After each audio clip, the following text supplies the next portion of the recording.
136 acre സ്ഥലത്തിൻ്റെ കൂടിയാണ്. അതിൽ കൂടാതെ ഇതിൻ്റെ ജലപ്രദേശത്ത് ധാരാളം പക്ഷികളുടെ സങ്കേതങ്ങളുമുണ്ട്.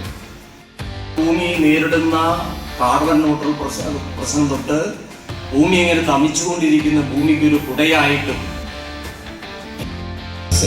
മുളങ്കാട് നിർമ്മാണം, fruit forest, Jack fruit forest നിർമ്മാണം എന്നിങ്ങനെയുള്ള പ്രവൃത്തികൾ, കൂടാതെ വൈവിധ്യമാർന്ന ചോള കൃഷിക്ക് നിലമൊരുക്കൽ.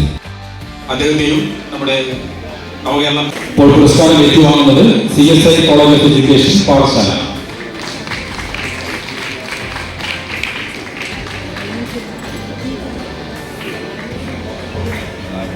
Wow.